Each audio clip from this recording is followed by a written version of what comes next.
A las 7:35 regresamos a Hoy Mismo y ya tenemos en línea telefónica a la licenciada Amarilis Pagán Jiménez. Licenciada, buenos días, bienvenida a PAB. Muy buenos días, Alfonso. Un abrazo para ti y para todas las personas que nos escuchan. Pues mira, Alfonso, yo he estado reflexionando mucho sobre todo esto de Donald Trump y también sobre lo que está ocurriendo en Puerto Rico.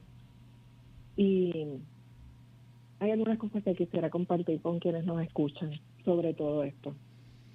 En primer lugar, tenemos que tener muy claro que todo lo que está haciendo el presidente Donald Trump y a la velocidad que lo está haciendo es una estrategia totalmente planificada. Tiene dos objetivos: generar tal incertidumbre que la gente se inmovilice y a la misma vez hacerlo con tal velocidad que la poca gente que logre movilizarse no tenga la capacidad de seguirle el paso. Acá en Puerto Rico, Jennifer González pareciera estar en una especie de pausa, por lo menos a nivel de vista pública. Bueno, no la estamos viendo, pero la legislatura de Puerto Rico está actuando como Donald Trump. Están actuando a toda velocidad y arrollando también cualquier tipo de disidencia que pueda haber, inclusive al interior del propio Partido Nuevo Progresista. Cuando esto ocurre, la sensación de la gente es simplemente de que no hay nada que hacer y la tendencia es a bajar los brazos, porque se abruman, porque se agobian y prefieren inclusive desconectarse de las noticias o desconectarse de las acciones que se puedan estar proponiendo para enfrentarnos a esta situación, porque emocional y mentalmente parece algo inmanejable. Sin embargo, cuando miramos lo que son las estrategias de eficiencia en el manejo de objetivos, algo que suena muy capitalista, pero que creo que muchas veces las izquierdas tenemos que comenzar a mirar, una de las primeras cosas que se dice es que mientras más objetivos tú te pones de frente, menos probabilidad tienes de cumplir con ninguno de ellos. Cuando tú tienes solamente entre 1 y 4 objetivos, las probabilidades de que los logres todos aumentan. Y eso yo lo he comprobado con mi propia experiencia. Yo tengo una amiga que hace una analogía con esto y dice, hay gente que le gusta hacer muchos hoyitos llanos que no resuelven nada en vez de concentrarse en un hoyito profundo donde se pueda sembrar algo que germine. Y ahora mismo lo que yo siento que está ocurriendo con todas estas estrategias de Trump y de acá de la legislatura es eso. Tenemos mucha gente tratando de hacer muchos hoyitos desde su desesperación sin que ninguno tenga el potencial de hacer frente a lo que se nos viene encima. Estamos hablando de una crisis de derechos humanos, tanto en Puerto Rico como en los Estados Unidos, como a nivel global, porque las acciones de Estados Unidos también están provocando efectos en otros países. Palestina es quizás el ejemplo que tenemos de frente en este momento, pero sabemos que va a haber muchísimos otros países del hemisferio sur que se van a ver afectados por esto y que inclusive países del hemisferio norte que se consideran países seguros y estables van a ver las consecuencias de las políticas de Donald Trump si nadie lo detiene. Entonces aquí es donde yo le pido a la gente que comencemos a desarrollar filtros para manejar esta información y evitar desesperarnos, y que comencemos también a establecer líneas claras de acción o de objetivos en las que nos queremos enfocar para que podamos ser efectivas. Por ejemplo, cuando hablo de los filtros en cuanto a las acciones de Donald Trump, el primer filtro es preguntarnos si lo que él está haciendo es legal. ¿Por qué? Porque hay una presunción de que si lo dijo el presidente de los Estados Unidos, pues debe ser legal. O lo dijo el presidente de los Estados Unidos, él lo puede hacer. Y eso no es cierto. Dentro de la estructura gubernamental estadounidense hay 3 ramas que están separadas entre sí, y si bien es cierto que el Congreso de los Estados Unidos está dominado por los republicanos, que es el mismo partido de Donald Trump, eso no quiere decir que él tiene carta libre para hacer por orden ejecutiva lo que le dé la gana. ¿Por qué? Porque mientras el Congreso no actúe para enmendar leyes vigentes relacionadas, por ejemplo, con inmigración, con las personas LGBT, con las personas con discapacidad, con las mujeres, lo que él haga por orden ejecutiva no es válido. Ahora, para que no sea válido, alguien tiene que radicar una acción legal en un tribunal para paralizar esa orden ejecutiva.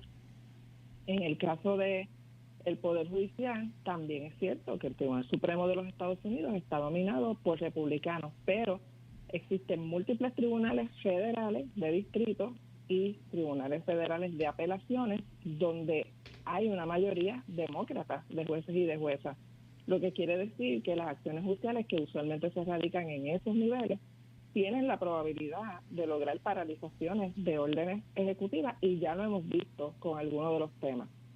En el caso de Puerto Rico, pues tenemos una legislatura, también un poder judicial, una rama ejecutiva.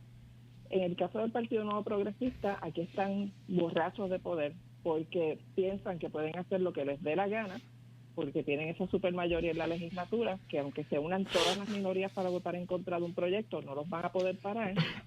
Y piensan también que tienen una gobernadora que va a firmar lo que sea que ellos produzcan en la legislatura.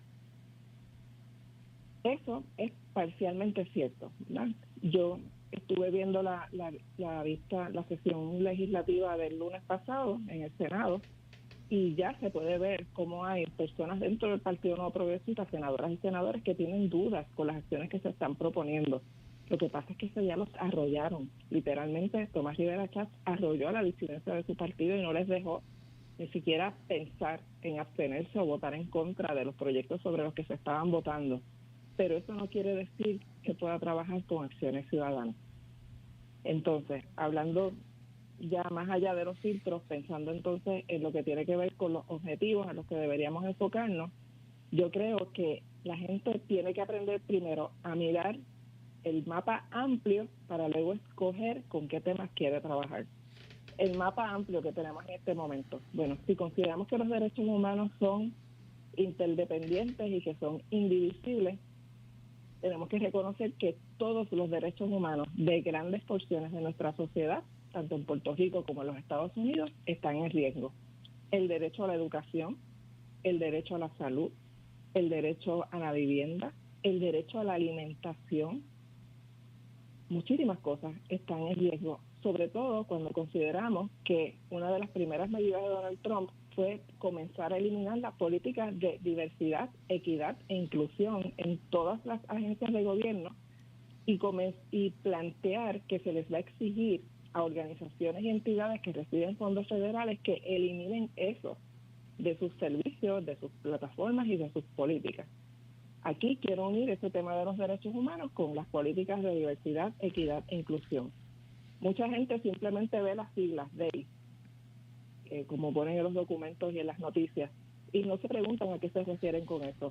Como el concepto de diversidad se ha relacionado muchísimo con las comunidades LGBT en los últimos años, y vivimos en una sociedad que no deja de ser machista, afóbica, clasista, racista, xenofóbica, porque Puerto Rico tiene todo eso todavía en su interior.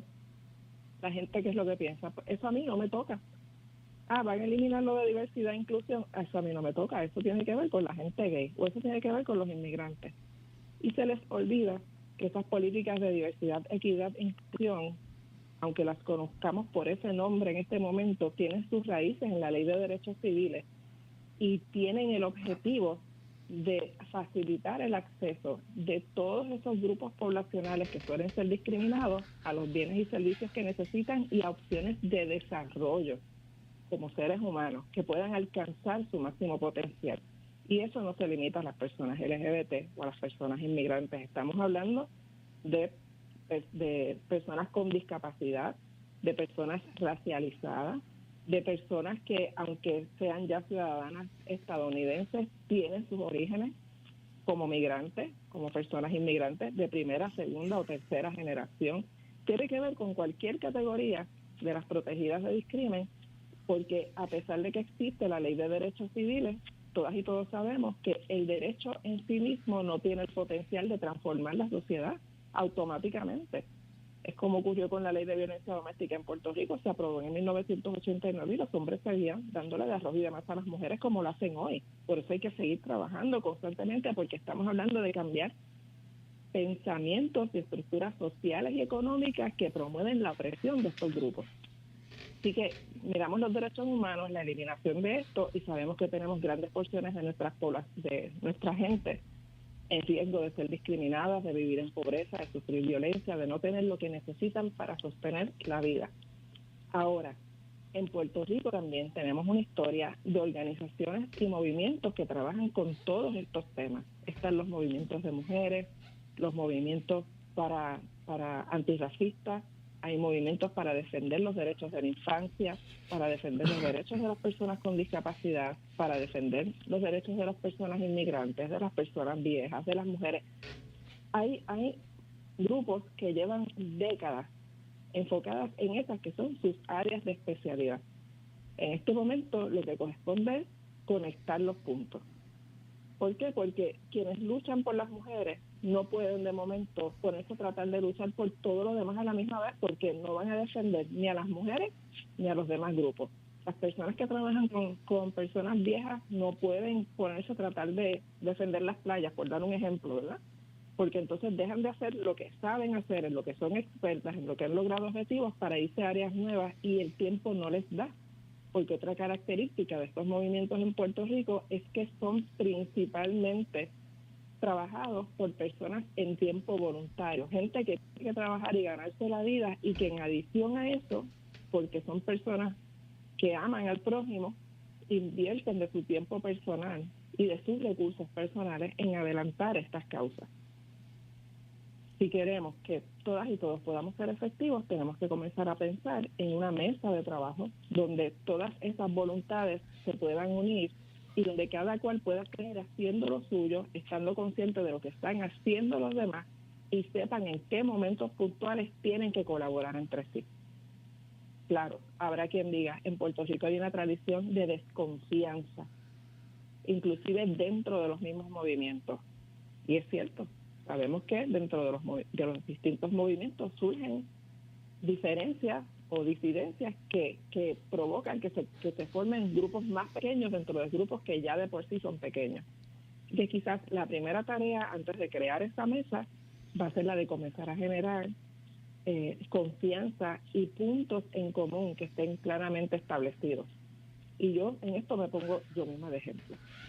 Yo he sido feminista de toda la vida, creo fervientemente en los derechos de todas las personas, y yo suelo dar una mirada transversal a todo esto, una mirada transversal e integradora. Así que yo, cuando me invitan a cualquier mesa de trabajo, yo me voy a preguntar qué valores tienen las otras personas que están en esa mesa de trabajo. Si entienden la importancia de los derechos de las mujeres, si entienden la importancia de los derechos de nuestra infancia, de las personas LGBT, de las personas viejas, qué hacen con el ambiente, ¿verdad? Porque ya cuando alguien me dice a mí que compre en Walmart o en Sam, ya yo desconfío.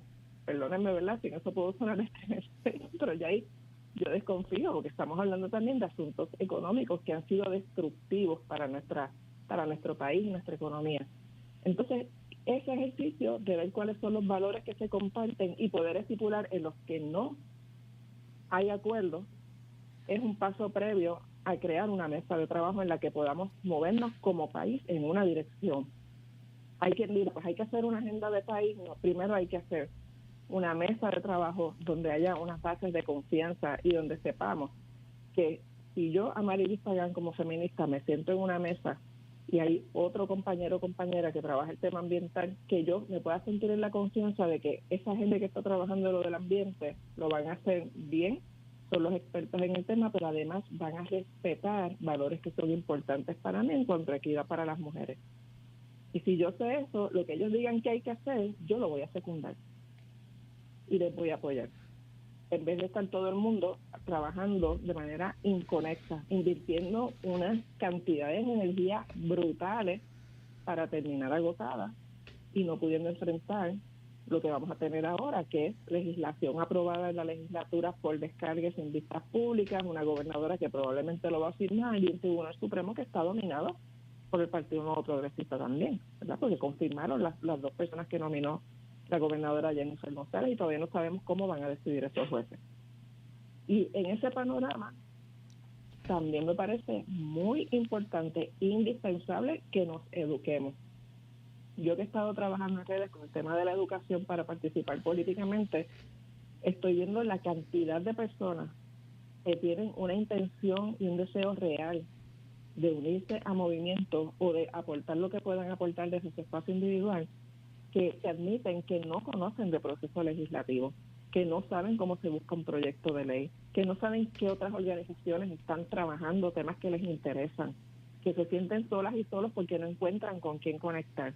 Entonces, en estos procesos que vamos a tener ahora de organización ciudadana, es vital educarnos, saber cómo funciona el sistema y a la misma vez comenzar a conectarnos con gente que tiene nuestros mismos intereses para que podamos realmente enfocar energías e intención en temas que nos interesan y que son muchos, por lo tanto necesitamos muchos grupos, cada uno enfocándose en temas diferentes. Y al final, pues tener como objetivo, como el gran objetivo y la gran meta, salvar los derechos humanos en nuestro país frente a esta gente que han venido como piratas a llevarse todo lo que se puedan llevar en el menor tiempo posible.